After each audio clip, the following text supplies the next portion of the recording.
In this video, we're going to find the equation of an oblique asymptote. Oblique asymptotes happen when the degree of the numerator is greater than the degree of the denominator. So in some of these cases, there will be horizontal asymptotes, and we'll just say that there will be no oblique asymptote for that. Oblique is a fancy word that means somewhere between horizontal and vertical. So it has some slope to it, some slant. We used to call these slant asymptotes back when I was in school, but we have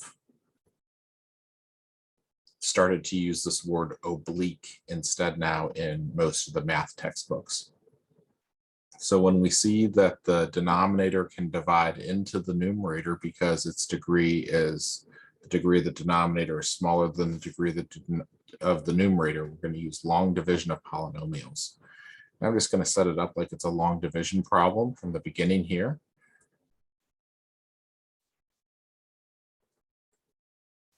Like so. And when I do that, x goes into x squared x times. This is x squared and a negative 8x. Then I'm going to change my signs and add. X is going to go into 14x 14 times. 8 and 3 is 11. And I'm going to change my signs and add. And I'm going to write this over here for right now. But I'm going to tell you that as far as I'm concerned for this problem with what my y equals equation is for my slant asymptote, I don't care about this part. That's something you'll learn about in calculus, why you don't care about that part. But that part is going towards 0. And I'm really only interested in the oblique asymptote of y is equal to x plus 14. If they differ by a degree of only 1, which it looks like they will in most of these cases here, then you're going to get a linear equation in the form of y equals mx plus b. If not, you're going to get an oblique asymptote that is going to take on the form of some other type of equation. There's nothing that says that you can't have an asymptote that is in the form of a quadratic or cubic equation or something like that. So whatever your quotient is, once you've done your long division, that is your slant or oblique asymptote. Let me write the answer down here. Y equals x plus 14. There's going to be no oblique asymptote here in this one because there's a horizontal asymptote, since degree of the top and degree of the bottom are the same. In fact, let's go ahead and identify any of them where there is no oblique asymptote right now, because degree of the bottom is greater than degree of the top. In these, there will be no oblique asymptote in those.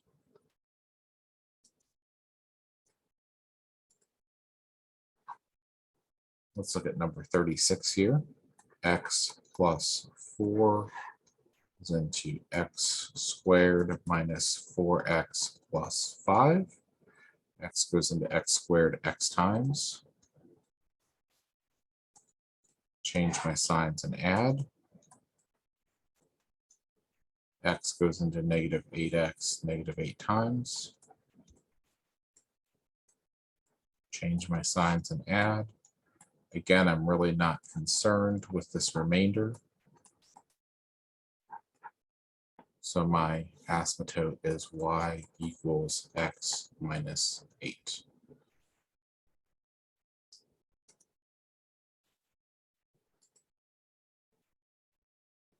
I'm going to have x plus 4 into x squared plus 7x plus 8.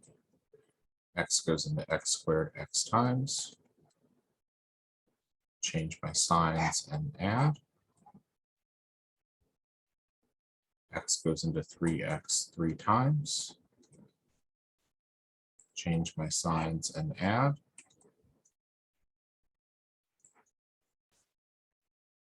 Ignore my remainder.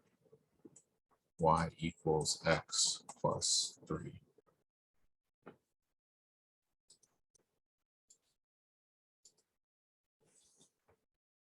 Now let's try this one. X squared plus 6x plus 5 divided into 2x to the third plus 11x squared plus 5x minus 1. 2x cubed divided by x squared is 2x. It's 2x cubed, 12x squared, 10x. Change my signs and add. Negative x squared, negative 5x, bring down the negative 1. Negative x squared divided by x squared is a negative 1. Negative x squared, negative 6x, negative 5. X plus 4. I know it's time to stop when the degree of the remainder is less than the degree of the divisor. I can write it as a remainder over here. X plus 4 over x squared plus 6x plus 5. But again, I'm going to ignore that. I'm only concerned with y equals 2x minus 1, which is my quotient. Got one more problem hiding down here.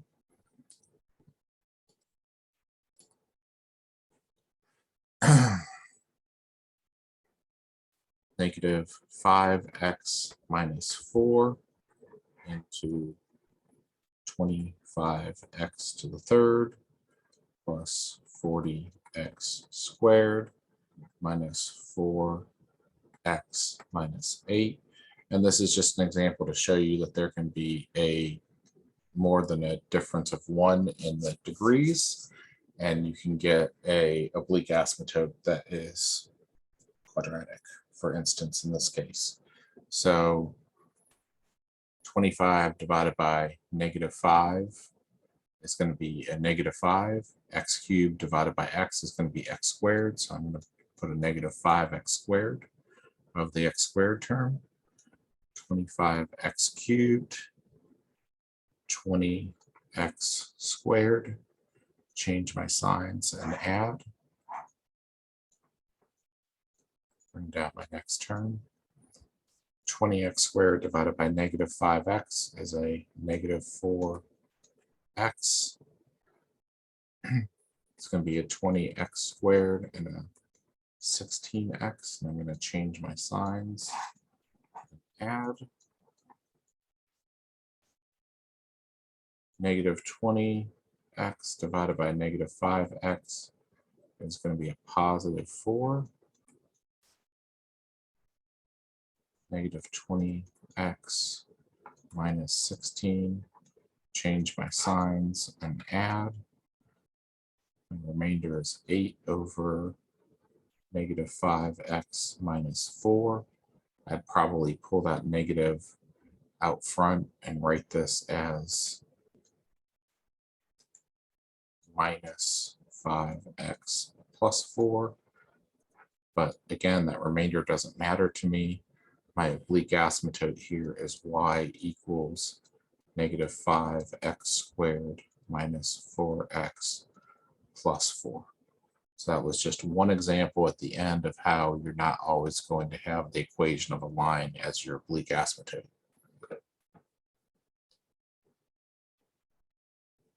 That's it for this video. Next time we'll start sketching some graphs of some rational functions.